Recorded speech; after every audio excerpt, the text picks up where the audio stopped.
Hi, hello everybody. Welcome to Vikas Commerce Tutorials and I am Mr. Vikas Mandagi here. So ಸ್ನೇಹಿತರೆ ಇವತ್ತಿನ session ಏನಪ್ಪಾ ಅಂದರೆ preparation of financial statements ಅದರೊಳಗಡೆ preparation of profit and loss statement. ಈಗ already profit and loss statement ಮೇಲೆ ಕಳೆದ ಬಾರಿ 3 ವಿಡಿಯೋಗಳನ್ನು ಅಪ್ಲೋಡ್ ಮಾಡಿದ್ದೀವಿ. ಒಂದನೇದು ಅದರ ಫಾರ್ಮ್ಯಾಟ್ ಬಗ್ಗೆ ಇತ್ತು, ಎರಡನೇದು ಒಂದು ನಾರ್ಮಲ್ ಕ್ವಶನ್ ಇತ್ತು, ಮೂರನೇ ಸೆಷನ್ನಲ್ಲಿ ನಾವೇನು ಮಾಡಿದ್ವಿ, ಮೂರನೇ ಎಪಿಸೋಡ್ನಲ್ಲಿ ಮಾಡೆಲ್ ಕ್ವಶನ್ ಪೇಪರ್ 1ನಲ್ಲಿ ಬಂದಿರುವಂತಹ ಫೈನಾನ್ಷಿಯಲ್ ಸ್ಟೇಟ್ಮೆಂಟ್ P&L ಸ್ಟೇಟ್ಮೆಂಟನ್ನು ಮಾಡಿದ್ವಿ. ಇವತ್ತಿನ ಕ್ಲಾಸ್ನಲ್ಲಿ model question paper 3 government of Karnataka issue ಮಾಡಿರುವಂತಹ ಮೂರನೇ ಮಾಡೆಲ್ ಕ್ವಶನ್ ಪೇಪರಿನ ಒಂದು ಕ್ವಶನನ್ನು ಮಾಡುವಂತಹ ಕ್ವಶನ್ ನಂಬರ್ 25 ಅಲ್ಲಿಯೂ ಕೂಡ statement of profit and loss ಕೇಳಿದ್ದಾರೆ. ಸೊ ಅದನ್ನು ಇವತ್ತು ಮಾಡುವಂಥ ಕೆಲಸವನ್ನು ಮಾಡೋಣ. ಸೊ ಸ್ಟಾರ್ಟ್ ಮಾಡೋಕ್ಕಿಂತ ಮುಂಚೆ ಯಾರೆಲ್ಲ ನಮ್ಮ ಚಾನಲನ್ನು ಫಸ್ಟ್ ಟೈಮ್ ನೋಡ್ತಾ ಇದ್ರಿ, ಸಬ್ಸ್ಕ್ರೈಬ್ ಮಾಡದೆ ನೋಡ್ತಾ ಇದ್ರಿ, ದಯಮಾಡಿ ಸಬ್ಸ್ಕ್ರೈಬ್ ಮಾಡಿ ಅಂತ ಹೇಳ್ತಾ, ನಮಗೆ ಸಪೋರ್ಟ್ ಮಾಡಿ ಅಂತ ಹೇಳ್ತಾ ಇವತ್ತಿನ ಸೆಷನನ್ನು ಸ್ಟಾರ್ಟ್ ಮಾಡುವಂಥ ಕೆಲಸ ಕೂಡ ಮಾಡುವ. So welcome to Vikas commerce tutorials.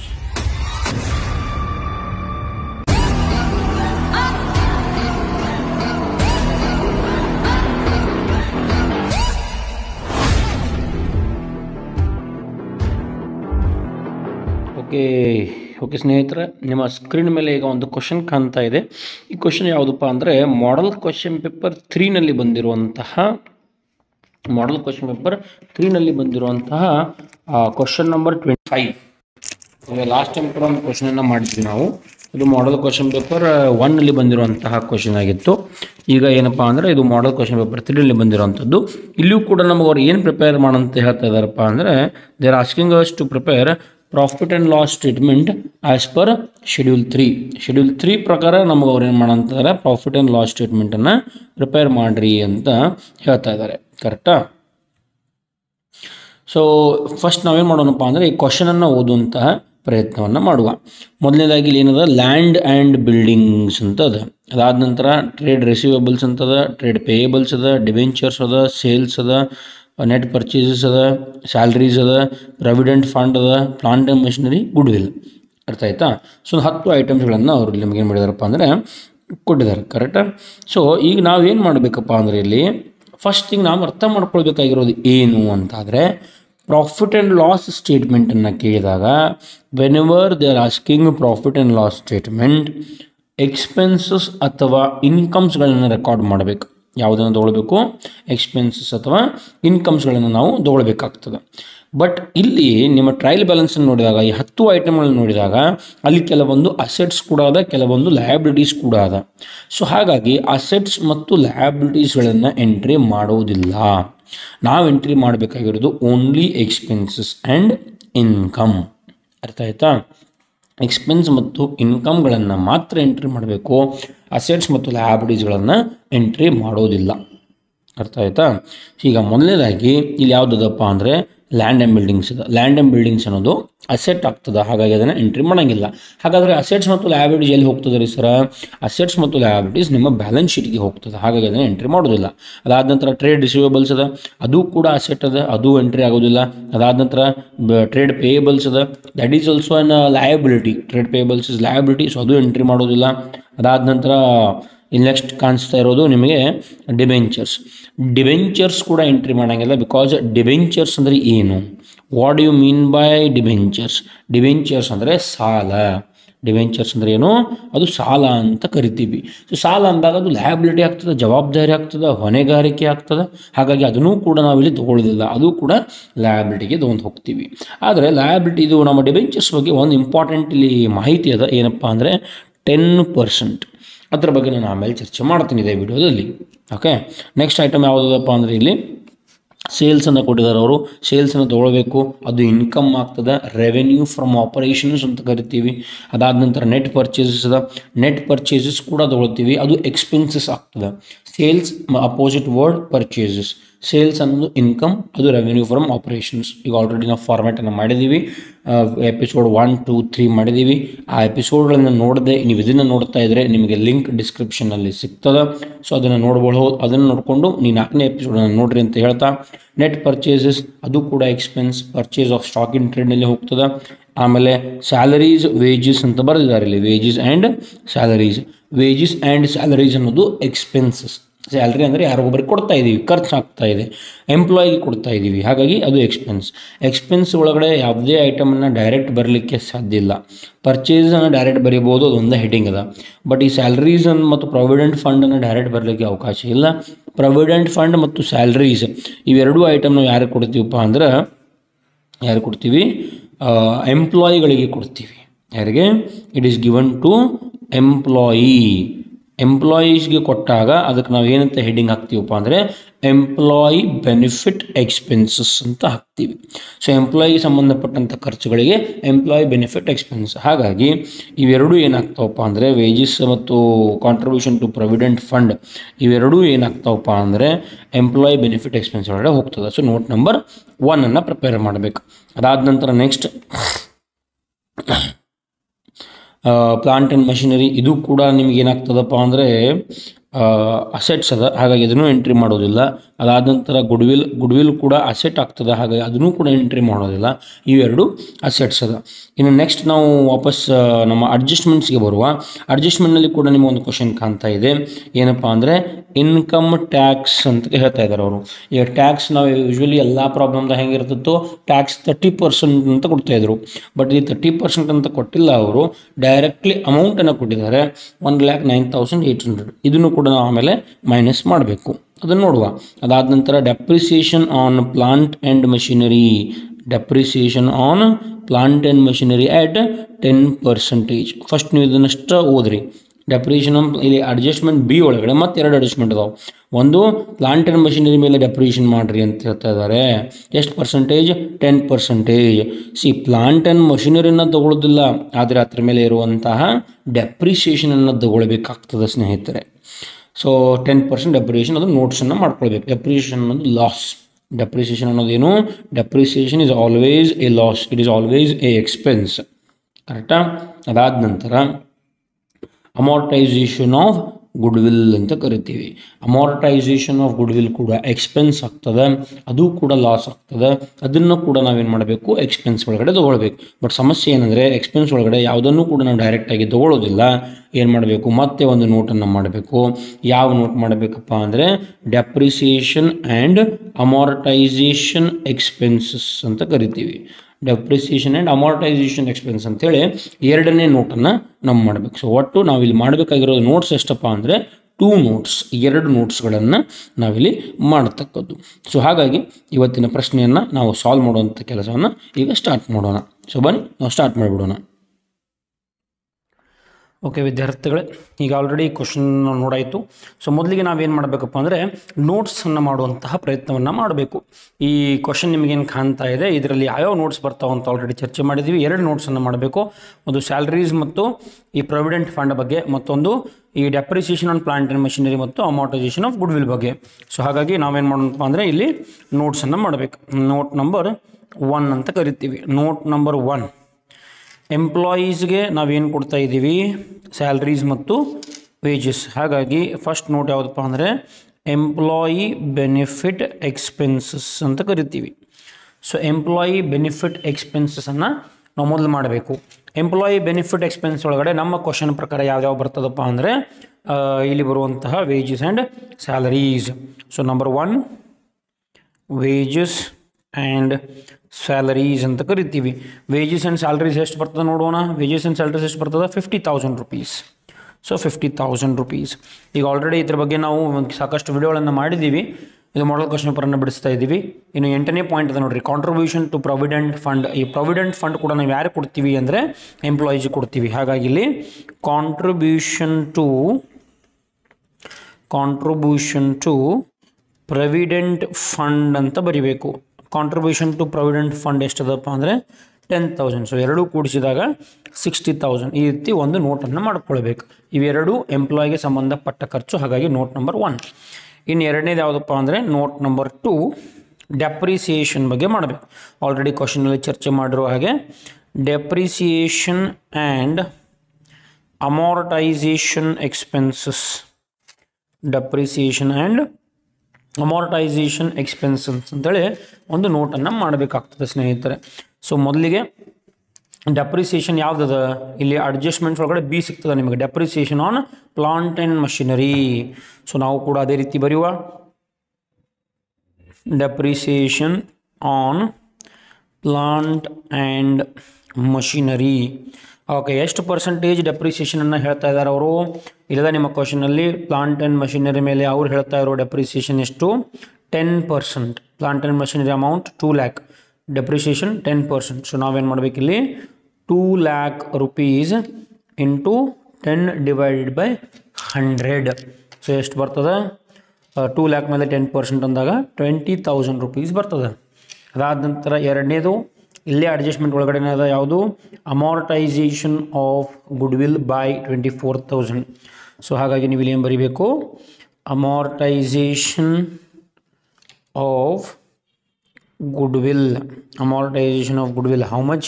Amortization of goodwill 24,000 rupees ಅನ್ನು ಬರೀಬೇಕು. 20 + 24 ಎಷ್ಟಾಗ್ತದೆ? 44,000 rupees ಅಮಾರ್ಟೈಸೇಷನ್ ಆಫ್ ಗುಡ್ವಿಲ್ ಮತ್ತು ಡೆಪ್ರಿಸಿಯೇಷನ್ ಎರಡು ಕೂಡಿ. So note number 1, note number 2, ಈ ರೀತಿ ಎರಡು ನೋಟನ್ನು ಮಾಡಬೇಕು. ಈಗ ಫೈನಲಿ ನಾವು ಏನು ಮಾಡೋಣ? Statement of profit and loss as per schedule 3 ಅನ್ನು ಮಾಡುವಂಥ ಕೆಲಸವನ್ನು ಮಾಡುವ. ಇಲ್ಲಿ ಮಾಡ್ತಾ ಇದ್ದೀನಿ. ಸೊ ಹೆಡ್ಡಿಂಗನ್ನು ಬರೀಬೇಕು, statement of profit and loss for year ended. ಅವ್ರು ಯಾವ ರೀತಿ ಹೇಳ್ತಾರೆ ಅದೇ ರೀತಿಯನ್ನು ಮಾಡಬೇಕು. ಇಲ್ಲಿ ಬರೆದಿದ್ದಾರೆ ಅವರು, prepare statement of profit and loss for the year ended 31st March 2024. So ನೀವು ಕೂಡ 31/3/2024 ಅಂತ ಬರೀಬೇಕು. ಓಕೆನಾ? ಇದಾದ ನಂತರ ಇಲ್ಲಿ ಏನು ಬರ್ತದೆ? ಪರ್ಟಿಕ್ಯುಲರ್ಸ್ ಅಂತೇಳಿ ಫಸ್ಟ್ ಕಾಲಮ್ ಬರ್ತದೆ. ಅದಾದ ನಂತರ ಇಲ್ಲಿ ನೋಟ್ ನಂಬರ್ ಅಂತ ಬರ್ತದೆ. ಅದಾದ ನಂತರ ಇಲ್ಲಿ ಅಮೌಂಟ್ ಅಂತ ಬರ್ತದೆ. ಸೊ ಈ ರೀತಿ ನಾವೇನು ಮಾಡಬೇಕು? P&L ಸ್ಟೇಟ್ಮೆಂಟನ್ನು ಪ್ರಿಪೇರ್ ಮಾಡಬೇಕು. ಇದು ಫಾರ್ಮ್ಯಾಟ್ ಆಗಿರ್ತದೆ ವಿದ್ಯಾರ್ಥಿಗಳೇ. ಸೊ ಮೊದಲನೇದಾಗಿ ನಾವು ರೂಲ್ಸ್ ಪ್ರಕಾರ ಹೋಗುವ. ಆಲ್ 7 ಹೆಡ್ಡಿಂಗ್ಸನ್ನು ಬರೀಬೇಕು. 7 ಹೆಡ್ಡಿಂಗ್ಸ್ ಯಾವ್ಯಾವ ಅನ್ನೋದು ನಿಮ್ಗೆ ಆಲ್ರೆಡಿ ಗೊತ್ತು. ಸಾಕಷ್ಟು ವಿಡಿಯೋಗಳನ್ನು ಅಪ್ಲೋಡ್ ಮಾಡಿದ್ದೀನಿ. ಡಿಸ್ಕ್ರಿಪ್ಷನ್ನಲ್ಲಿ ನಿಮಗೆ ಎಲ್ಲ ವಿಡಿಯೋಗಳ ಲಿಂಕ್ ಕೂಡ ಸಿಗ್ತದೆ. ಸೊ ಮೊದಲಿಗೆ ರೆವೆನ್ಯೂ ಫ್ರಾಮ್ ಆಪರೇಷನ್ಸ್ ಅಂತ ಬರೀಬೇಕು. Revenue from operations. ಈ 7 ಹೆಡ್ಡಿಂಗ್ಸ್ ಮಾತ್ರ ಕಂಪಲ್ಸರಿ ಇರಬೇಕು. ಅವ್ರು ಕೊಡಲಿ ಅಥವಾ ಬಿಡಲಿ, ಈ 7 ಹೆಡ್ಡಿಂಗ್ಸ್ ಕಂಪಲ್ಸರಿ ಇರಬೇಕಾಗ್ತದೆ. ಸೊ ಸೇಲ್ಸ್ ಎಷ್ಟದ ಅಂತ ನೋಡುವ. ರೆವೆನ್ಯೂ ಫ್ರಾಮ್ ಆಪರೇಷನ್ಸ್ ಎಲ್ಲದ? Revenue from operations. Okay, sales ಇದೆ ನೋಡಿ. ಪಾಯಿಂಟ್ ನಂಬರ್ 5, ಸೇಲ್ಸ್ ಎಷ್ಟದ? Sales 15 lakh rupees.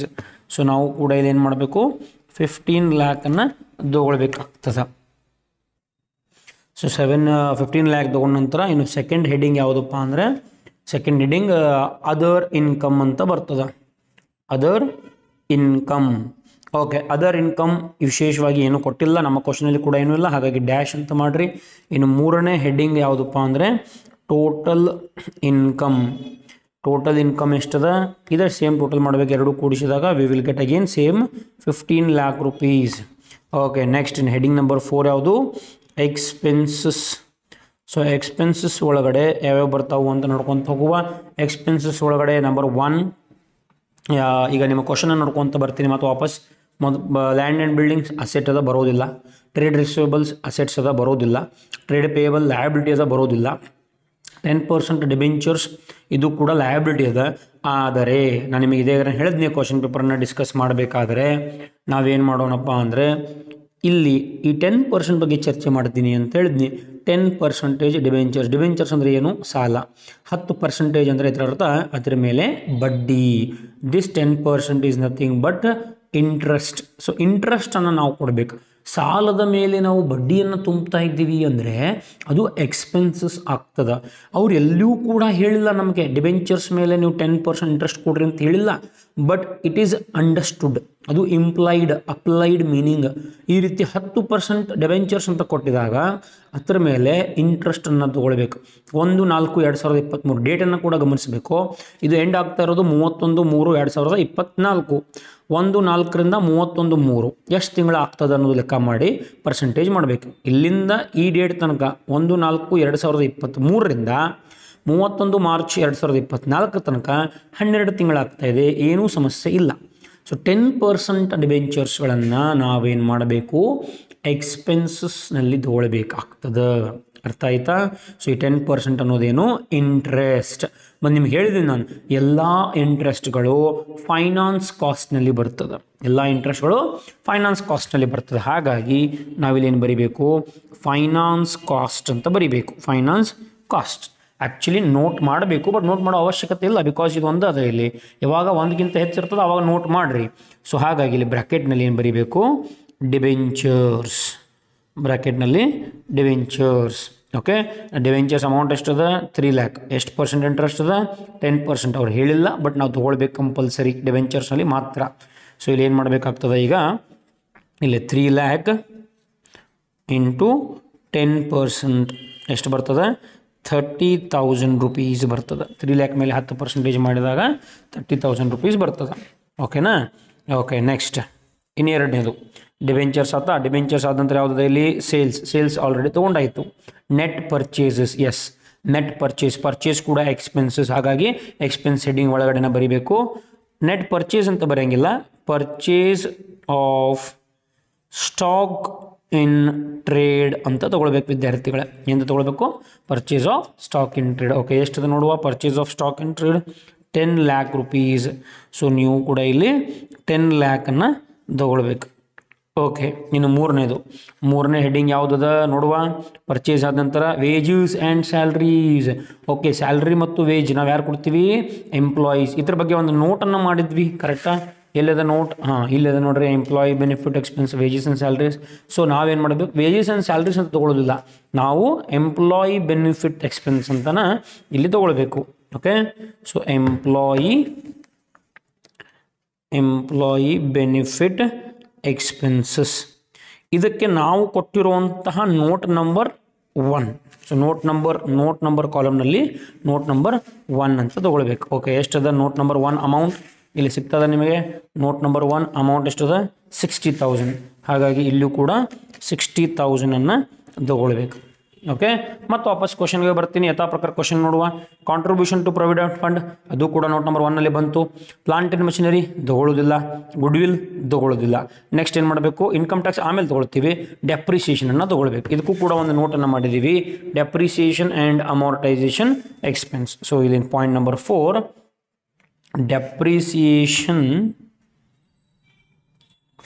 And amortization expenses. Depreciation and amortization expenses note number 2. ಎಷ್ಟದ ಡೆಪ್ರಿಸಿಯೇಷನ್ ಅಮಾರ್ಟೈಸೇಷನ್ ಎಕ್ಸ್ಪೆನ್ಸ್? 44,000. ಸೊ ನಾವು ಕೂಡ ಇಲ್ಲಿ ಏನು ಮಾಡಬೇಕು? 44,000 rupees ತೊಗೊಳ್ಬೇಕು. ಇದಾದ ನಂತರ ಇಲ್ಲಿ ಏನು ಮಾಡಬೇಕಪ್ಪ ಅಂದ್ರೆ ಲಾಸ್ಟಿಗೆ ಎಲ್ಲ ಎಕ್ಸ್ಪೆನ್ಸಸ್ಗಳು ಮುಗಿದು. ಹಾಗಾಗಿ ಟೋಟಲ್ ಎಕ್ಸ್ಪೆನ್ಸ್ ಅಂತ ತೊಗೊಳ್ಬೇಕು. ಟೋಟಲ್ ಎಕ್ಸ್ಪೆನ್ಸ್ ಅಂದರೆ ಈ 4ನೇ ಹೆಡ್ಡಿಂಗ್ ಏನು ಎಕ್ಸ್ಪೆನ್ಸ್ ಅದ ಇದರ ಟೋಟಲ್. ಈ 15 ಲಕ್ಷ ಇದು ಇನ್ಕಮ್ ಅದ, 30,000 ಹಿಡ್ಕೊಂಡು ಎಕ್ಸ್ಪೆನ್ಸ್ ಅದ. ಸೊ ಇದನ್ನು ಟೋಟಲ್ ಮಾಡಬೇಕು. 30,000 plus 1 lakh plus 60,000 plus 44,000. So ಎಷ್ಟಾಗ್ತದೆ ಅನ್ನೋದನ್ನು ನೀವು ಕ್ಯಾಲ್ಕುಲೇಟರ್ನಲ್ಲಿ ಮಾಡಬೇಕಾಗ್ತದೆ. ಸೊ ಇದನ್ನು ಟೋಟಲ್ ಮಾಡಿದಾಗ ನಮಗೆ ಸಿಕ್ಕೋದು 2,34,000. ಹೌದಾ? 2,34,000. ಇದ್ರೊಳಗಡೆ ನಾವೇನು ಮಾಡಬೇಕೀಗ? ಪಾಯಿಂಟ್ ನಂಬರ್ 5 ಇದು ಪ್ರಾಫಿಟ್ ಬಿಫೋರ್ ಟ್ಯಾಕ್ಸ್ ಅಂತ ಬರ್ತದೆ. Profit before tax. Okay, profit before tax total income 3 minus total expense 4. 3 income 15 lakh. ಇದ್ರೊಳಗಡೆ ಏನು ಮಾಡಬೇಕು? 4 ನಾವು ಎಕ್ಸ್ಪೆನ್ಸಸ್ಗಳನ್ನು ಮೈನಸ್ ಮಾಡಬೇಕಾಗ್ತದೆ. ಅರ್ಥ ಆಯ್ತಾ? ಸೊ ಎಷ್ಟದ? 30,000 rupees ಇದೆ ಪ್ಲಸ್ 10 lakh rupees. ಇದು 1 lakh, 10 lakh ಇಲ್ಲ, ಇದು 10 lakh rupees ಆಗ್ತದೆ, ಕರೆಕ್ಟಾ? Plus 44,000 plus 60,000. 11,34,000 ಆಗ್ತದೆ. So this is 11,34,000. ಸೊ ಇದರೊಳಗಡೆ ಈ 15 lakh ಮೈನಸ್ ಮಾಡಿದಾಗ ನಮಗೆ ಸಿಗೋದು 3,66,000. So this is called as profit. ಈಗ ನಾವೇನು ಮಾಡಬೇಕು? ಇದು ಪ್ರಾಫಿಟ್ ಬಟ್ ಬಿಫೋರ್ ಟ್ಯಾಕ್ಸ್. ಈಗ ಟ್ಯಾಕ್ಸ್ ಎಕ್ಸ್ಪೆನ್ಸನ್ನು ನಾವು ಕೊಡಬೇಕಾಗ್ತದೆ. ಸೊ ಟ್ಯಾಕ್ಸ್ ಎಕ್ಸ್ಪೆನ್ಸ್ ಯಾವ ರೀತಿ ಮಾಡ್ತೀವಿ? ಅಲ್ಲಿ ಅಮೌಂಟ್ ನಿಮ್ಗೆ ಡೈರೆಕ್ಟ್ ಇದರೊಳಗಡೆ ಕೊಟ್ಟಿದ್ದಾರೆ, ನಿಮ್ಮ ಕ್ವಶನ್ ಪೇಪರಲ್ಲಿ ಕೂಡ ಕೊಟ್ಟಿದ್ದಾರೆ. ಅವರು ಎಂತ ಕೊಟ್ಟಿದ್ದಾರೆ ನೋಡ್ರಲ್ಲಿ? Tax 1,09,800. So 1,09,800. In last point ಯಾವುದಪ್ಪ ಅಂದರೆ profit after tax. Profit after tax. 15 lakh ರೂಪಾಯಿ ಇನ್ಕಮ್, 11,34,000 ಖರ್ಚು ಮಾಡಿದ್ದೀವಿ, 3,66,000 ಉಳಿತು. ಅದಕ್ಕೆ ನಾವು ಮತ್ತು 1,09,800 ರೂಪಾಯಿ ಟ್ಯಾಕ್ಸನ್ನು ತುಂಬ್ತಾ ಇದ್ದೀವಿ. ಸೊ ಈಗ ನೆಕ್ಸ್ಟ್ ನಾವೇನು ಕೊಡಬೇಕಪ್ಪ ಅಂದರೆ ಈ 3,60,000 ಪ್ರಾಫಿಟ್ ಏನಾಗ್ಯದ, 3,66,000 ಪ್ರಾಫಿಟ್ ಆಗ್ಯದ. ಅದರ ಒಳಗಡೆ 1,09,800 ರೂಪಾಯಿಗಳನ್ನು ಮೈನಸ್ ಮಾಡಬೇಕು. ಸೊ ಅವಾಗ ನಮಗೆ ಸಿಗೋದೆಷ್ಟು, 2,56,200. This 2,56,200 is called as profit. But ಎಂಥ ಪ್ರಾಫಿಟ್, ಆಫ್ಟರ್ ಟ್ಯಾಕ್ಸ್. ಸೊ ಇಷ್ಟು ಮಾಡಿದರೆ ನಿಮಗೆ 6 ಮಾರ್ಕ್ಸ್ ಆರಾಮಾಗಿ ಸಲೀಸಾಗಿ ಸಿಗುವಂಥದ್ದು. ಸೊ ಇಲ್ಲಿಗೆ ನಮ್ಮ ಕ್ಲಾಸನ್ನು ಮುಗಿಸ್ತೀವಿ. ಯಾರಿಗೆಲ್ಲ ಇದು ಯೂಸ್ಫುಲ್ ಅನಿಸ್ತಾ ಅವ್ರಿಗೂ ಕೂಡ ಇದನ್ನು ಶೇರ್ ಮಾಡುವಂಥ ಕೆಲಸ ಮಾಡಿರಿ. ಇಲ್ಲಿಗೆ ಲಾಸ್ಟ್ ಇದು P&L ಸ್ಟೇಟ್ಮೆಂಟ್. ಇನ್ನು ಮುಂದ್ಗಡೆ ಬ್ಯಾಲೆನ್ಸ್ ಶೀಟಿನ ಫಾರ್ಮ್ಯಾಟ್ ಯಾವ ರೀತಿ ಇರಬೇಕು ಅದು ಕೂಡ 6 ಮಾರ್ಕ್ಸ್ಗೆ ಬರುವಂಥದ್ದು. ಸೊ ಬ್ಯಾಲೆನ್ಸ್ ಶೀಟ್ ಫಾರ್ಮ್ಯಾಟ್ ಯಾವ ರೀತಿ ಇರಬೇಕು ಅಂತ ಚರ್ಚೆ ಮಾಡಿ ಅದ್ರ ಮೇಲೆ ಕೂಡ ಒಂದು 2-3 ಕ್ವಶನ್ಸ್ಗಳನ್ನು ಮಾಡುವಂಥ ಪ್ರಯತ್ನವನ್ನು ಮಾಡುವ. ಸೊ ನಾವು ಸ್ಟ್ಯಾಟ್ಸ್ ಕ್ಲಾಸ್ ಕೂಡ ಪ್ರಾರಂಭಿಸಬೇಕಂತ ಅನ್ಕೊಳ್ತಾ ಇದ್ದೀವಿ. ದಯಮಾಡಿ ನೀವು ಕಮೆಂಟ್ ಮಾಡಿ ತಿಳಿಸಿ, ಸರ್ ಸ್ಟ್ಯಾಟ್ಸ್ ನಮಗೂ ಬೇಕು ಅಂತ ಹೇಳಿದ್ರೆ ಪ್ಲೀಸ್ ಕಮೆಂಟ್ ಮಾಡಿ ತಿಳಿಸಿ ಅಂತ ಹೇಳ್ತಾ, thank you for spending your valuable time with Vikas commerce tutorials. Thank you.